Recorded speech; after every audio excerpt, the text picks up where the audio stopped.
Greetings and welcome to Saving America for this week. This is Dr. David D. Shine. I'm a professor, an attorney, consultant, generally a pretty useful guy. And we do this once a week. We have three segments. We talk about what's in the news, we talk about the rumor of the week, and then we present what's the facts. And this week we've got a special guest for What's the Facts. Mayra Addison, formerly from Argentina, proud American citizen and a great asset to our country. And I think you're going to find her segment of particular interest. You say, hey, and that's your final answer? So let's get right with it. What's in the news this week? Well, you've got to talk about that ludicrous mess known as the stimulus bill. That's the short version for it.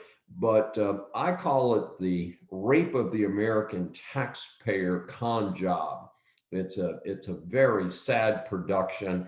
Perhaps its single worst feature is $350 billion to bail out states that are poorly run. And that includes New York, California, and Illinois. And I find it interesting that the rest of the states have been unable to block this mess, to go to their own Democrat representatives in Congress and to say, don't vote for this trash. Do not do this. Folks, a lot of people refer to bills in the United States Congress that have a lot of extra nonsense in them as pork. Folks, this is not just pork. This is the whole pig farm. And if you've ever been to a pig farm, you know that pig farms stink. There's not much they can do about it. And this bill stinks like multiple pig farms, quite bluntly. A very, very poor bill. And disturbing to me as a business person and a pro-capitalist business person is the stock market has skyrocketed because they're giving money away. And it's not being paid for today. Taxes have not skyrocketed yet. But I predict that this so-called stimulus bill will be a bigger failure than the stimulus bill or the so-called stimulus bill under Obama that was such a disaster that produced virtually no movement in the economy when it was put into effect early in the Obama administration. Let's talk about a couple other pieces to it.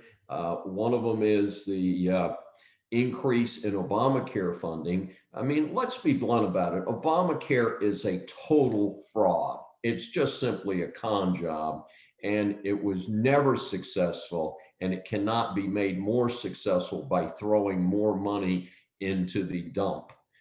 The way to fix this problem is to produce more doctors, to produce more nurses, to increase the efficiency of healthcare, none of which is done by Obamacare. And we need to move forward and to do something correct and not just keep dumping money that is the product of hard-earned taxpayer dollars. And it's quite unfortunate. Some of the other things that are happening in this bill is we're going to give more people more money to stay home than they would make working.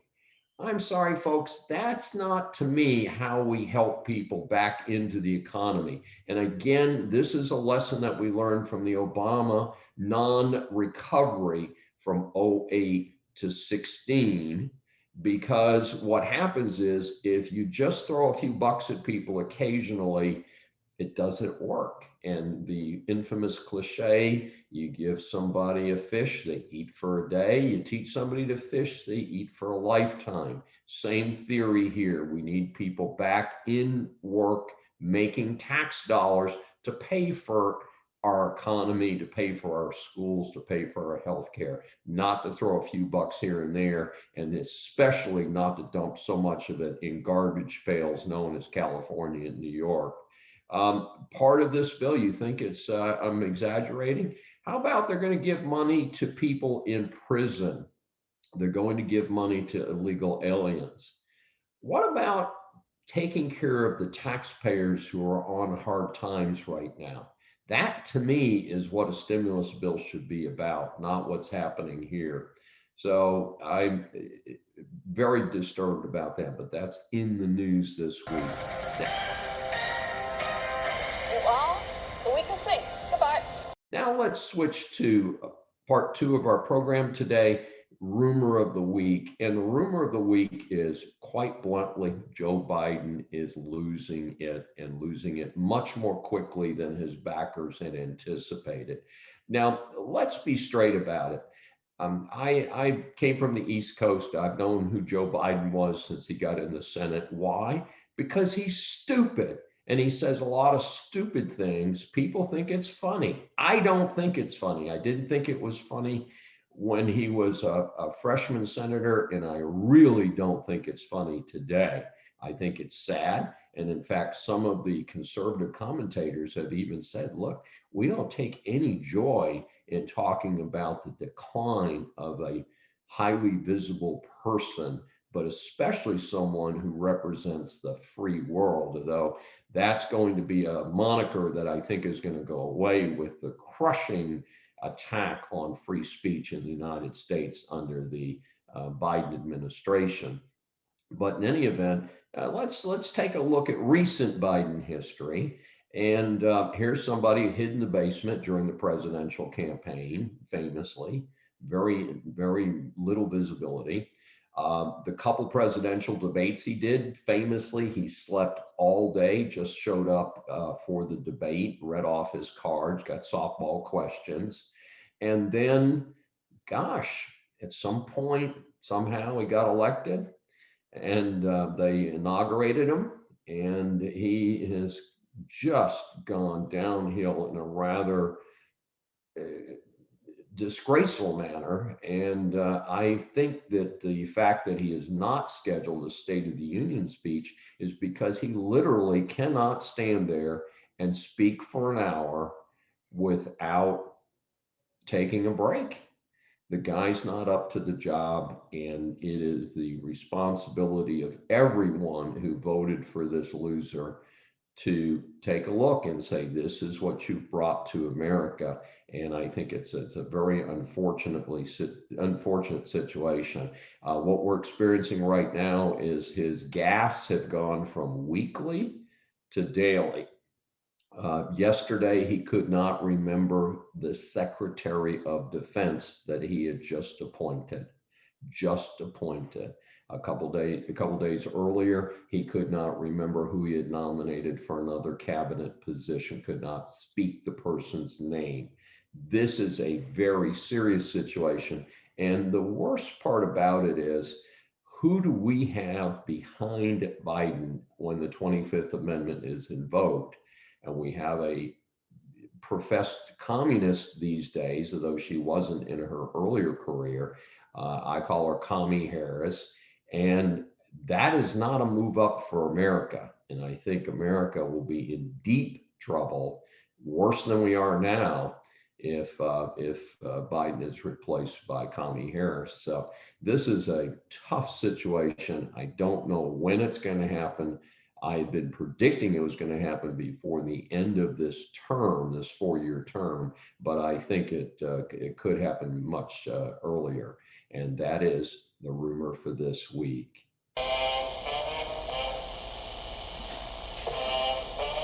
Just the facts, ma'am. And we are going to talk today about a difficult but challenging and interesting topic, and that is the movement in the United States towards a socialist, Marxist situation. And we specifically wanted to talk with Mayra Addison to get her views, having lived through this in her early life in Argentina and continuing to monitor the situation in Argentina. So welcome again. Thank you, David. Thank you for having me.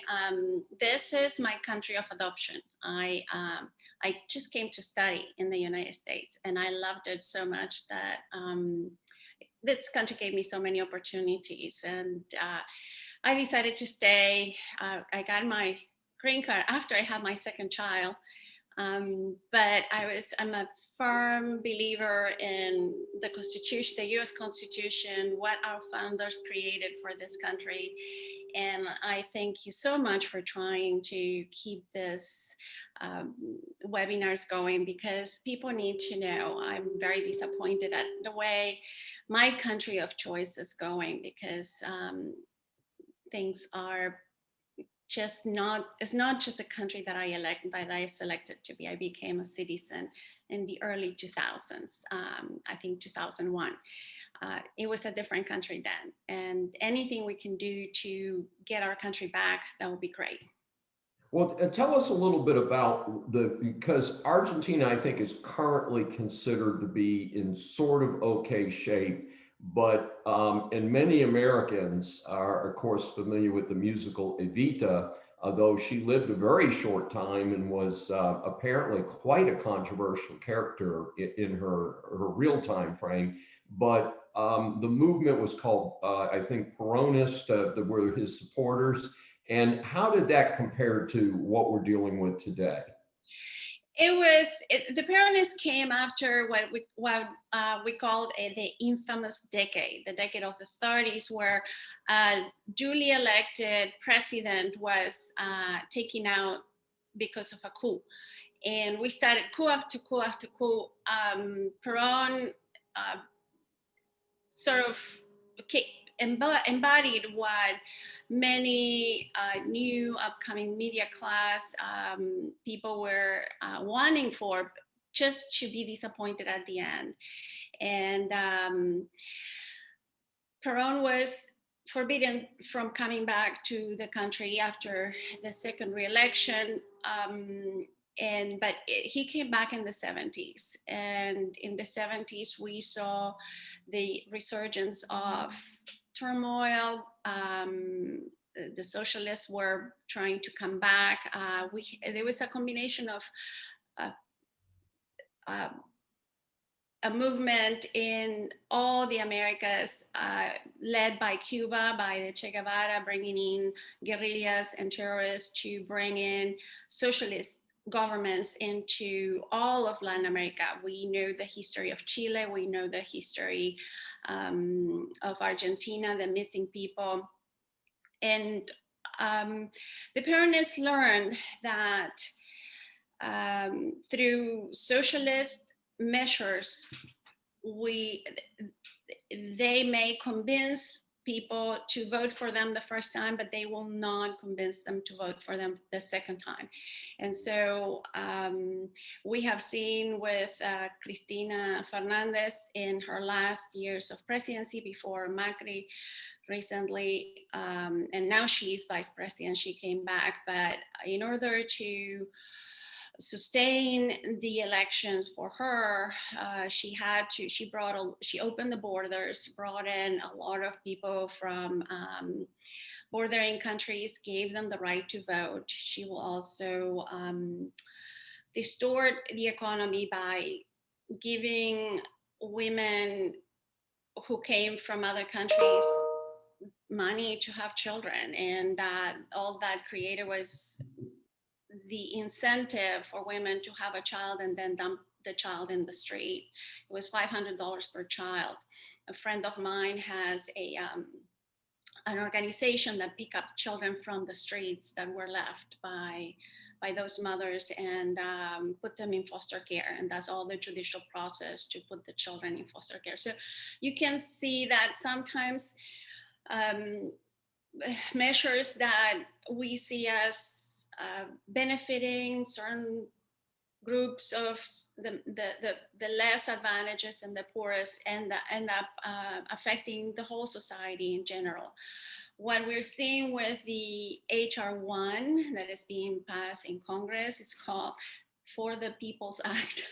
Actually, it's not for the people, it's for the Democrats to get reelected, because they will not be, they know, they're very scared that they're going to lose the elections in 2021. I think it's the 2022 is the elections for Congress.